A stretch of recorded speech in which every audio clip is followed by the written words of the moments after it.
책 먹는 즐거움 정기욱 소설가입니다. 오늘은 1집 창간호 스마트 소설집에 실린 8회 스마트 소설 박인성 문학상 수상작가 문서정 작가의 글 낭독합니다. 독자에게 말하는 작가의 말 읽어드립니다. 그 누가 스마트 소설을 쉽게 여기는가? 그것은 참 작은 생각이다. 단숨에 읽는 이야기, 스마트 소설 속에 깊은 우물과 넓은 우주가 담겨 있다. 6번째 손가락 문서정. 작은 언니는 나에게 아파트 후문에 있는 커피숍으로 오라고 했다. 토요일 아침 9시가 조금 넘은 시간이었다. 가는 길에 경혜 언니 태워서 갈게. 지금 바로 출발한다. 작은 언니의 목소리는 어딘지 경직되어 있었고 묘한 긴장이 전해졌다. 나는 급히 샤워를 하고 아직 자고 있는 남편과 3살배기 아들의 볼에 가볍게 입맞춤을 했다. 아파트 후문으로 걸어가면서 남편 휴대폰에 잠깐 언니들 만나고 올게. 근처 커피숍에 와 있대 라는 메시지를 남겼다. 토요일 아침부터 언니들이 대체 무슨 일로 나를 찾는 걸까? 벚꽃들이 차례로 피어나고 있는 아파트 둘레길을 걸으며 고개를 갸웃거렸다. 평소 자매들끼리 서로 살갑게 안부를 묻는 사이도 아닌데다 우리 집이 아닌 굳이 커피숍에서 보자고 한 것도 마음에 걸렸다. 커피숍 의자에 앉자마자 큰언니인 경혜 언니가 목소리를 낮추어 경민아, 손 좀 내밀어봐 라고 말했다. 왜? 그냥 손을 내밀어 보면 알아. 내 손을 유심히 살피던 언니들의 표정이 어두워졌다. 혹시 오른손 엄지손가락에 이상한 증세 없니? 어떻게 알았어? 이가 새로 날 때처럼 간지럽고 시리면서 통증이 있어. 처음엔 뾰루지인가 싶어 막 긁었는데 나무 껍질처럼 딱딱해지면서 점점 커지고 있어. 나도 경미도 오른손 엄지에 그런 증상이 있어. 경미는 크기가 애기들 새끼손가락만 해. 손에 쥐고 있던 차가운 물컵의 냉기가 순식간에 내 몸 전체로 퍼져나갔다. 나는 왼 손가락으로 오른손 엄지를 불안스럽게 긁으며 말했다. 그럼 지금 다 같이 정형외과에 한번 가보자. 유전병일 수도 있잖아. 큰언니가 가만히 듣고 있더니 천천히 입을 뗐다. 그보다 먼저 오빠부터 만나보자. 오빠도 같은 증상을 보이는지. 작은 언니는 오빠가 사는 의정부로 운전을 하면서도 내내 오빠에게 꼭 가야 되겠느냐고 투덜거리며 말했다. 나는 그 인간 엄마 장례식 때 봤을 때 토하고 싶더라. 20년 만에 처음 본 거잖아. 그간 얼마나 잘 먹고 잘 살았는지 외양은 번지르르 하더라. 세상 참 웃겨. 꼭 그런 사람들이 잘 산단 말이야. 그 인간 엄마를 어떻게 깨웠는지 엄마 집 팔아서 제 집 사는데 홀라당 넣었잖아. 엄마한테는 13평 아파트를 전세로 구해주고 올케는 이번에 승진하고 조카도 S대 입학했다며? 뒷좌석에 앉은 큰언니가 차분한 목소리로 대꾸했다. 그만해. 오빠는 그냥 자신과 자기 식구만 챙기고 그렇게 살았을 뿐이야. 엄마와 동생들의 존재가 자신의 평안한 삶을 위협할까봐 숨은 거지. 오빠도 나름 열심히 살았으니 그런 결과가 있겠지. 사는 방식이 서로 어긋나면 안 보면 되는 거야. 그렇게 욱하면 내 에너지만 뺏겨. 엄마 장례식 때 은호가 오빠한테 왜 그렇게 대들었겠어? 그거 보고도 언니는 그런 말을 해? 언니들의 대화를 듣고 있던 나는 안전벨트를 풀고 차에서 그만 내리고 싶었다. 막내 은호를 떠올리자 숨을 쉴 수 없을 만큼 가슴이 옥죄어 왔다. 은호는 하는 일마다 잘 안 됐다. 대학도 삼수를 해서 이름도 처음 들어본 대학교에 들어갔다. 입사 시험에도 100번쯤 떨어졌다. 작은 회사에 입사에 들어가서도 오래 견디지 못하고 이내 나왔다. 사귀는 여자에게도 번번이 차이는 쪽이었다. 그러나 요양원에 계신 엄마를 자주 찾아뵙는 것도 요양원에 들를 때마다 간병인 대신 엄마의 기저귀를 갈아준 것도 은호였다. 장례식장에서 가장 슬프게 운 사람도 은호였다. 들 짐승처럼 그르렁거리는 소리를 내며 숨이 넘어가게 울었다.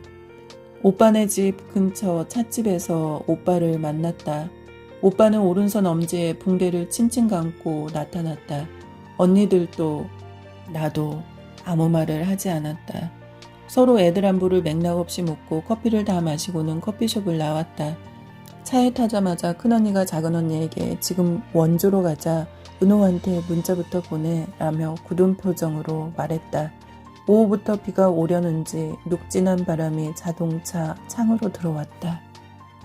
작은언니는 습도 때문인지 은호에게 가야 되는 상황이 못마땅해서인지 눈살을 찌푸리며 문자를 보낸 뒤 시동을 걸었다. 나는 남편한테 많이 늦을 것 같아 라는 문자를 보냈다. 작은언니는 차가 국도로 올라서자마자 새된 소리로 말을 쏟아냈다. 개새끼, 커피값도 안 내고 나갔어. 결국 큰언니가 내고 나왔잖아. 작은언니는 침을 뱉어주고 싶다는 표정으로 말했다. 아무도 반응이 없어도 작은언니는 계속 말을 이었다. 어젯밤에 언니한테서 전화가 왔더라고. 엄마 장례식 치르고 남은 부의금과 엄마 전셋집 처리한 돈을 5형제 똑같이 나누어서 입금해 주겠다고. 계좌번호를 물어보면서 오른손 엄지가 자주 아프다고 하길래 나도 아프다고 말했지. 순간 오싹하더라고. 오른손 엄지에 똑같은 통증이 있으니까. 그래서 내일 아침 일찍 너한테 가보자고 한 거고, 이제 은호만 한번 확인해 보자고. 이게 세상에 이런 일이 애나 나올 뻔한 이야기잖아. 만약 은호까지 그렇다면.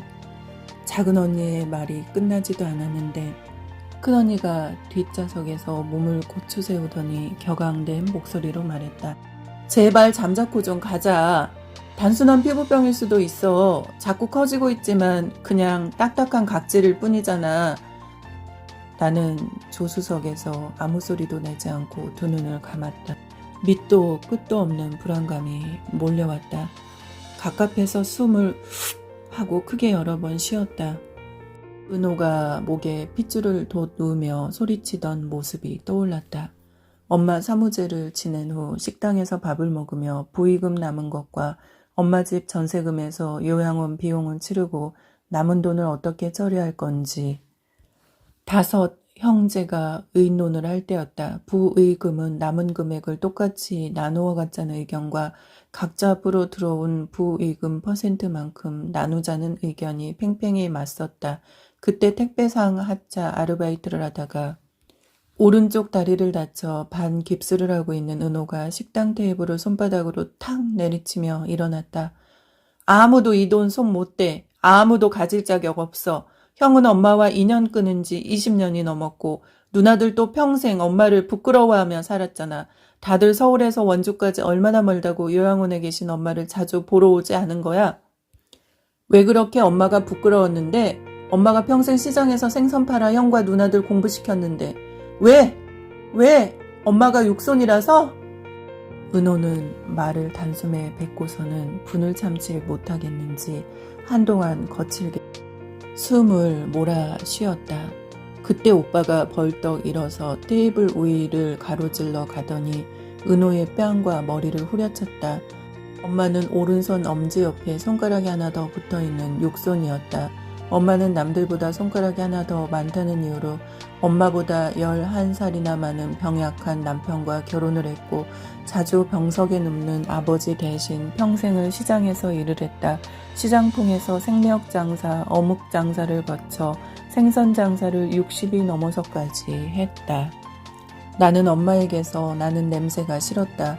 비릿한 생선 냄새와 생선 내장들이 썩어가는 냄새는 매번 엄마 앞에서 고개를 외틀게 만들었다.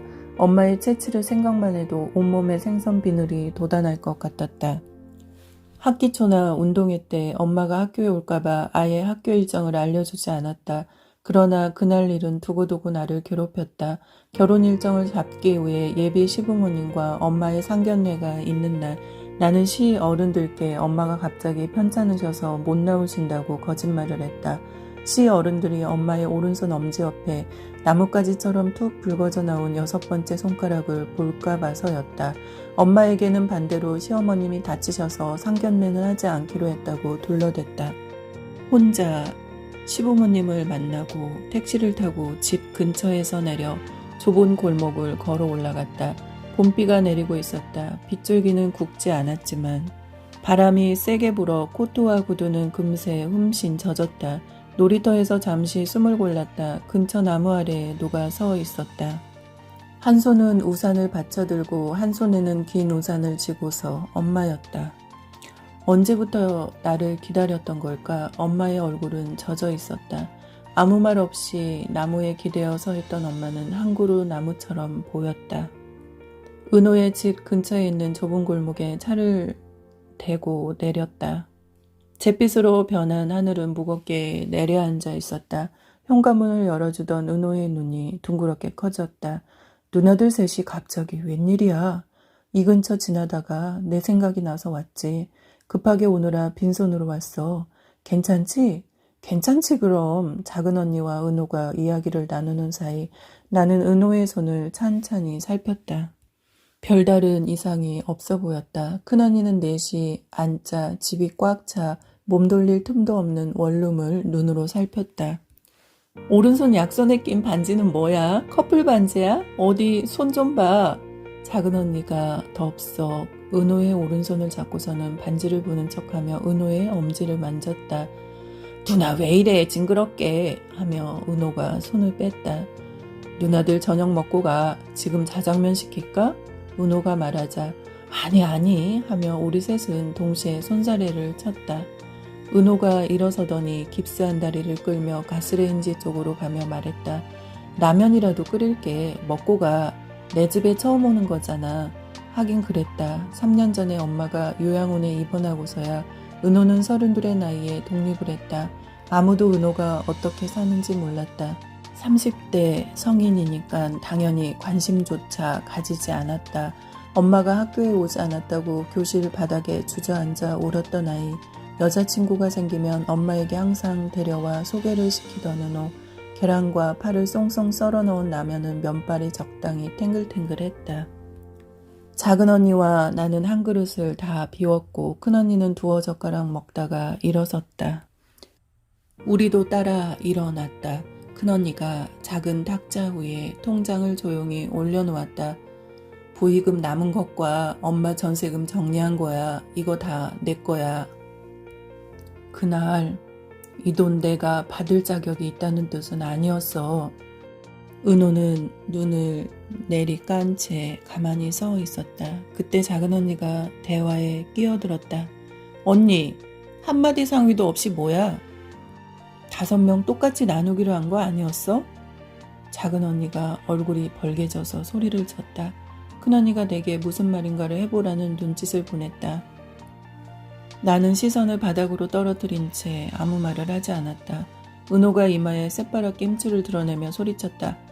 나 이 돈 안 받아. 누나들 빨리 가. 은호가 통장과 함께 우리를 현관 밖으로 거칠게 밀어냈다. 자동차를 타고 서울로 오는 동안 셋 다 아무런 말이 없었다. 어둠 때문인지 운전석에 앉은 작은 언니의 얼굴에 음영이 짙게 드리웠다. 언니들은 나를 아파트 정문에 내려주고 차 머리를 돌려나갔다. 차에서 내리자 비가 머리를 적셨다. 봄비인데도 제법 빗줄기가 굵었다. 갑자기 오른손 엄지 끝에서 맵싸하면서 격렬한 통증이 느껴졌다. 가로등 아래에서 오른손 엄지를 살폈다. 엄지손가락 옆에 나뭇가지 하나가 돋아나 있었다. 그것에 싹이 트고 잎사귀가 피어나고 있었다. 그것은 맹렬하게 뻗어나오고 있었다. 엄마. 얇은 눈꺼풀 속에서 뜨거운 물이 계속 새어나왔다. 봄비가 온몸을 흠씬 적시고 있었다.